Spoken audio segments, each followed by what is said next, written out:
हर कथा का एक रहस्य होता है, तो दूसरे अध्याय में भी एक रहस्य छुपा हुआ है सत्यनारायण भगवान की कथा का, और जो हमें जीवन में एक नई दिशा देता है कि हम अपनी ज़िंदगी में कुछ भी चाहे कर सकते हैं भगवान की कृपा से।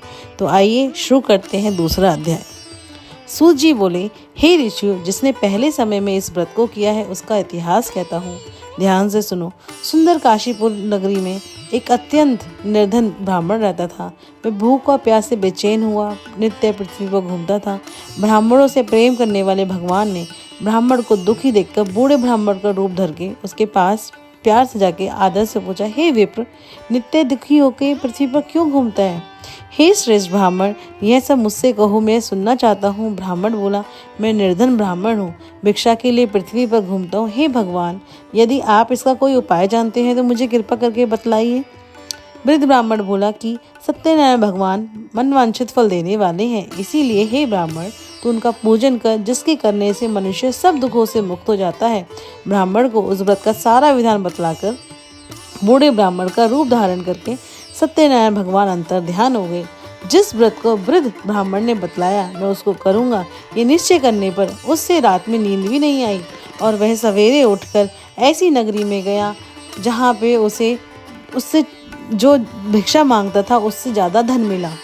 उसको भिक्षा में बहुत दिन मिला। उसने बंधु बांधवों के साथ सत्यनारायण भगवान का व्रत किया।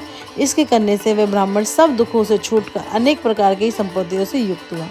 उस समय वह ब्राह्मण हर मास व्रत करने लगा। इस समय सत्यनारायण भगवान के व्रत को जो भी करेगा वह मनुष्य सब दुखों से छूट जाएगा। इस तरह नारद जी ने नारायण का कहा हुआ यह व्रत मैंने तुमसे कहा है विप्रो, अब मैं और क्या कहूँ। ऋषि बोले, हे मुनीश्वर, संसार में इस ब्राह्मण से सुनकर किसने इस व्रत को किया, हम सब सुनना चाहते हैं। हमारे मन में इसकी श्रद्धा है। सूत जी बोले, हे मुनियों, जिसने इस व्रत को किया वह सब सुनो। एक समय एक ब्राह्मण था, धन और ऐश्वर्य के अनुसार बंधु बांधवों के साथ व्रत करने को तैयार हुआ। उसी समय एक लकड़ी बेचने वाला बूढ़ा आदमी आया और बाहर लकड़ियों को रखकर ब्राह्मण के मकान में गया। प्यास से दुखी लकड़हारा उनके व्रत करते हुए देखकर ब्राह्मण को नमस्कार करके कहने लगा, आप ये क्या कर रहे हैं? इसको करने से क्या होता है?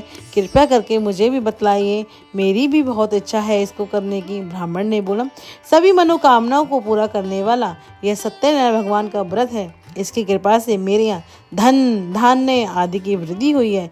ब्राह्मण ने इस व्रत के बारे में जानकर लकड़हारा बड़ा प्रसन्न हुआ।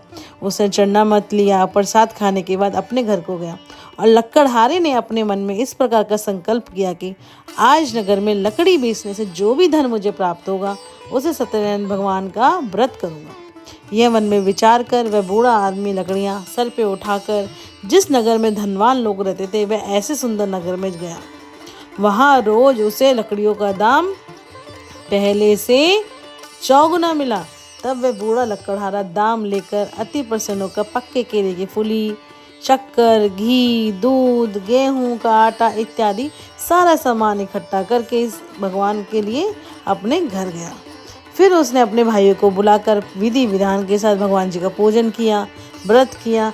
उस प्रभाव से वह बूढ़ा लकड़हारा धन, पुत्र आदि से युक्त हुआ और संसार के समस्त सुख भोग कर वैकुंठ को चला गया।